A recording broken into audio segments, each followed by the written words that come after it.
Today is June 1, 2021.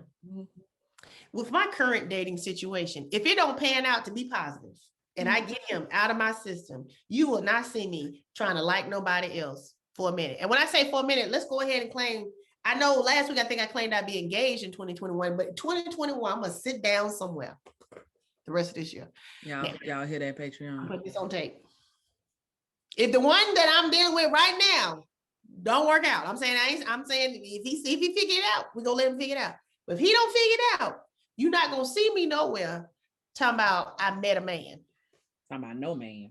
No man. Oh, I met a guy. You're not gonna hear me say that. You're not gonna hear me say that. Okay. She made me press record for that, y'all. I said record it. Write it down. June 1, 2021. Write it down. Take a picture.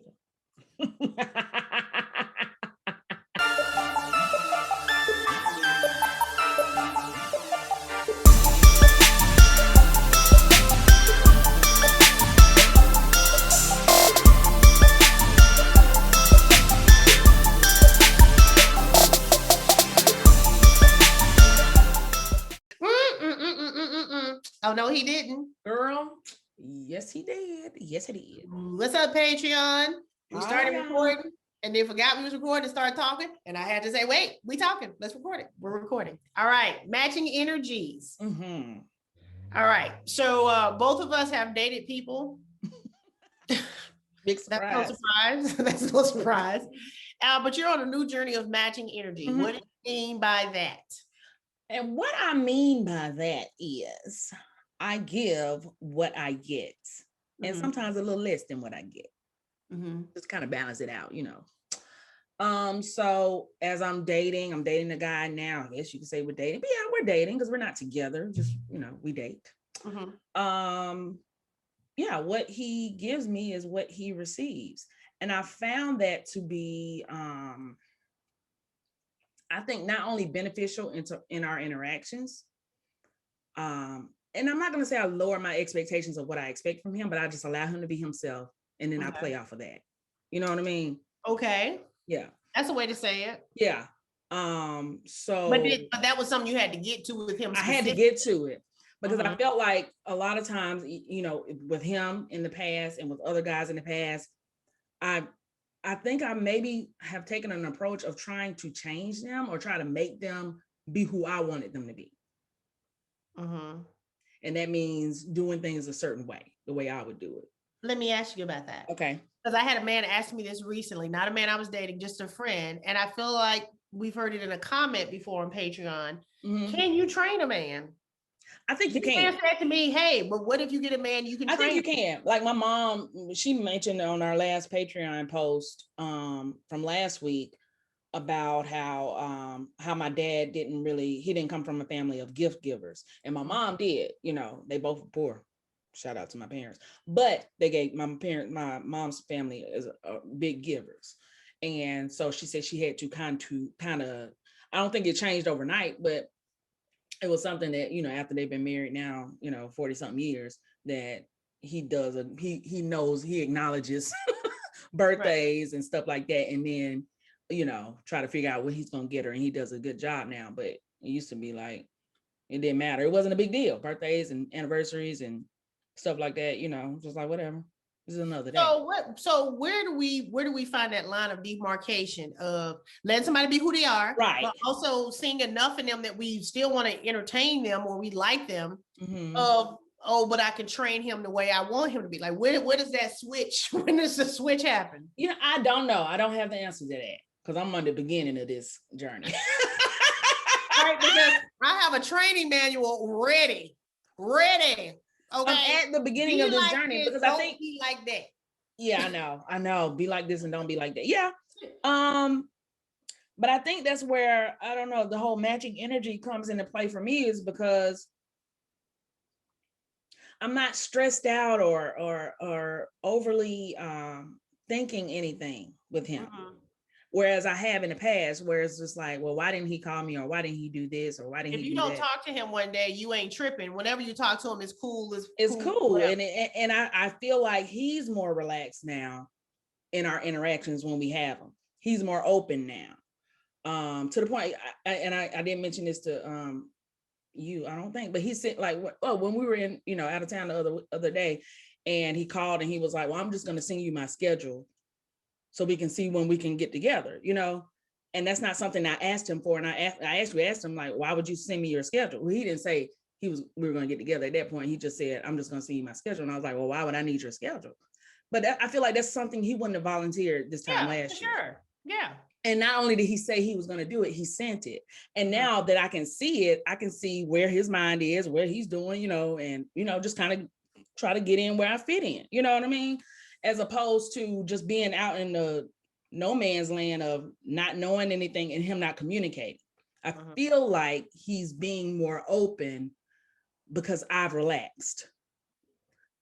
Does that make sense? That makes perfect sense. Yeah. That makes perfect sense because he's not stressed out about missing a day, or he's not stressed out about, okay, well, I ain't gonna call her because if I call her, I'm gonna have to hear about why I didn't call her yesterday. Right.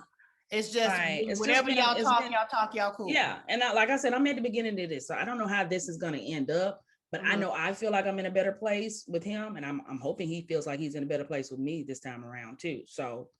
And maybe it adds back also some of the pursuit, right? And so because, we know how men look at a dating situation as an additional burden or responsibility, if they don't feel like they have that burden or responsibility, they might be more apt to do it. It's like, okay, I don't have to talk to her ever. I don't have to see her. Right.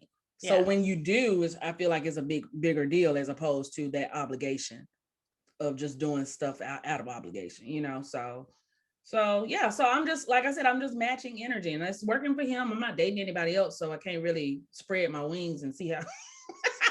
You're not dating anybody else. It's not intentional. It's just you ain't dating nobody else right now. Yeah, I'm just not dating anybody else right now. I'm open to dating somebody else if I meet somebody. Yeah. I'm not on any apps or anything right now, but I am open to it. But yeah, just I don't know. It's just I used to say men had played mind games on us. But I think I was partially responsible for those mind games. I know I was. Let me not say listen, our mind is much more feverish than theirs in dating situations, because they generally probably 75 to 80% of the time ain't thinking about us and they ain't looking. They're not smart enough to do what we think they're doing. You know what I mean?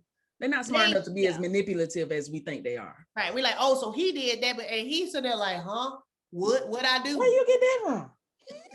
I had somebody make plans with me, not show up for the plans, not cancel plans, basically stand me up. And so when he asked me if I wanted to come see him later, I said, no, I don't like you right now. And his response was, what'd I do?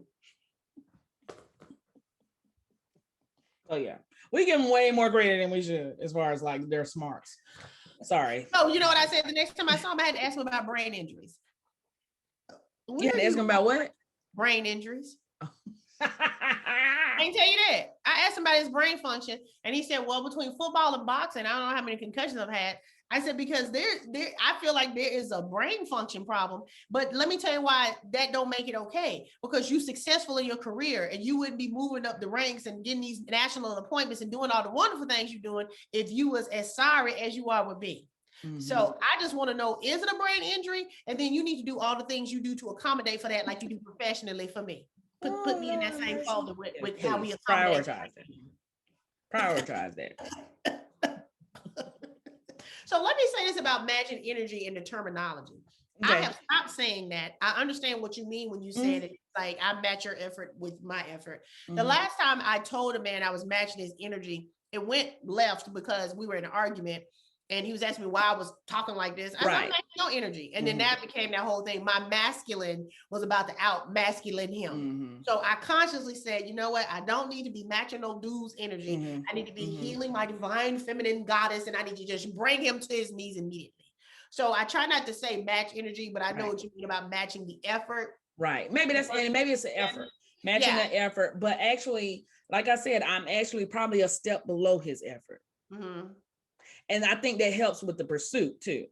You know what I mean? It makes him work, just, No, I agree. Just a little bit harder. And I'm not requiring anything like, I don't know. I don't know if I can do this with a perfect stranger. This is somebody that I've known before, so it's not, I'm kind of learning who You have a he is. baseline relationship. Yeah, Regardless. baseline, and I know who the type of person he is too. So it's easier to, kind of be a little bit more relaxed and just being relaxed as opposed to, does he like me? Does he not? Yeah. He's shown that he I'd like likes to me. be there. So, and Yeah. not just in words, in action. So it's just like, okay, Robin, just relax in this. And it's kind of from our book, not creating a problem where there isn't one, and making up stuff. So, Well, I've told you I would like to get there with this guy. The last guy was been dating.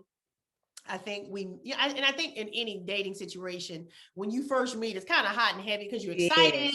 And it's that talking all the time and seeing each other. And at some point you do level off. You do plateau off into just real life. Okay, I need to get some stuff done. And so when you notice a change in pattern and energy and accessibility, it's natural, especially for a woman to be like, hold up, what's changed? I didn't hear, and so then you kind of do react negatively. And whereas their response might be like, oh God, here we go. I thought we was cool and we ain't together, but now it's like, I got to do this and this and this.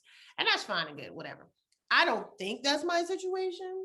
No, I mean, no. I do want to level it off to where, look, if I talk to you, cool. If I don't talk to you, cool. Right now, I'm in a space of why haven't I talked to you? Because I feel like there's something he needs to say. There's some unsaid stuff. Yeah, I feel like he needs to say something right now.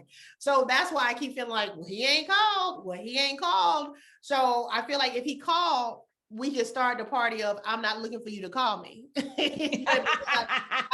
like after this one call, I won't be looking for you to call me. Just so you know, you ain't got to be calling me. You ain't got to be calling me. That's what you ain't got to do. What you ain't got to do. Call me so I can tell you that you don't need to be calling me. And here go the problem when dudes do this thing. This. Okay, she didn't too serious, or she wasn't too much, or I didn't set this unrealistic thing that I can't maintain, or whatever it is. You don't want me to get used to not hearing from you, because I'm going to remember how good life was before I ever saw your shiny face. And it wasn't bad. It was actually good. And so by the time I say, well, before I met him, I was good and cool here. And now I met him, sometime I'd be not cool there. And now he didn't let me remember how I was cool without him. That's my happy space. You sounded like, you know what you sounded like there? A spoken word artist. Cool here. It reminded me of, what is high? What is higher? You remember that? What is learning? Cool. I'm over here trying to be serious. Cool here. Oh, well, I'm just playing. You did sound like a spoken word artist. So I do want to get to the space that you're in, because I do feel like you are calmer. I do feel like y'all do have better interactions and conversations based on there's no expectations. So there's less disappointment. And but maybe I had already been through that flow of expectation and disappointment, and now y'all coming out on the other end. Right. Yeah. Because we did go through that whole, when we met, it was like boom, boom, boom. Yeah, we we're hanging out, we're getting to know each other, and then it was like a fall off. Y'all had a couple of fall offs. Yeah, but I'm talking about the first one. So it was I think that first fall off in a space where y'all are cool. Huh? Yeah, but y'all had a couple of fall offs, but y'all still are in a space where y'all would say y'all are 100% cool today. Yeah, for sure. I'm good. Like I said, I aspire to it. Because I tend to, I'm in the funeral business. Yeah. No, I might be back in there one day. I don't know. I know. And it's not that I want to get out of the funeral business. And by funeral business, I mean, after a situation, and amen, I've doused that dust on top of that casket, and I'm on to the next situation. Right. I realize you can't do that. I was telling you, I realized that for my personal healing, not necessarily attached to a person or a man, but for my personal healing, I probably have to stop doing funerals. And I know that a lot of times the funeral for me is for me to cut any opportunity for me to be abandoned or left. And ultimately, I'm doing the abandoning and leaving. So I get what I'm putting out that I'm trying not to get. Well, it's just like, I think your funeral for you is just like what funerals do for people. It's a moment to close that chapter of whatever that is.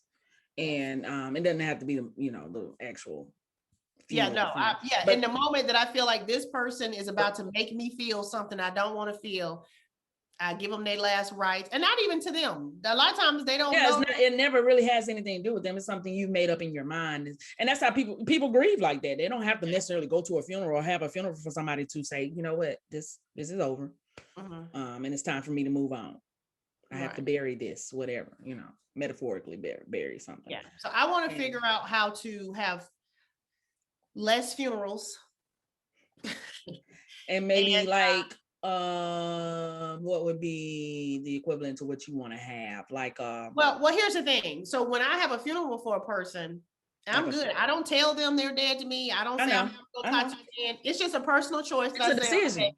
Right. It's just a decision. So when I do hear from them, I will tell you, girl, this ghost keeps texting me. They be dead. So I don't engage or interact with ghosts. I don't be talking to ghosts. So this person don't even know they dead. They still talking. So I'm thinking, oh, okay. So does that mean they shouldn't be dead because they still talking? Because they have to know they dead. They don't know they dead. Instead of funeralizing them, you can just send them on a vacation. Just send them on a vacation. Extended vacation. Not paid. Okay. And just let them sail away, and maybe the wind will bring the sail back home. Bon voyage. So it won't be final, maybe. It's just like, I want to figure out how to do that. I'm not very forgiving. It's this song by Sade called "Love Is Stronger Than Pride." I was playing it for someone yesterday and was listening to the words, and at the beginning it's me. So I was talking to a man about how women will forego our pride for a little bit for love, but at some point that pride gonna kick in, and what you won't do is ever hear from me again. Okay. And so in that song "Love Is Stronger Than Pride" by Sade, the first part, she says, "I won't pretend that I intend to stop living. I ain't about to die over this. Be clear." The second line is, "I won't pretend that I'm good at forgiving." That part too. But she said, "But I don't hate you, though I have tried. Love is stronger than pride." And I was just like, this is my jam. Yeah, that's just no truer words of inspiration. Right. I ain't about to die.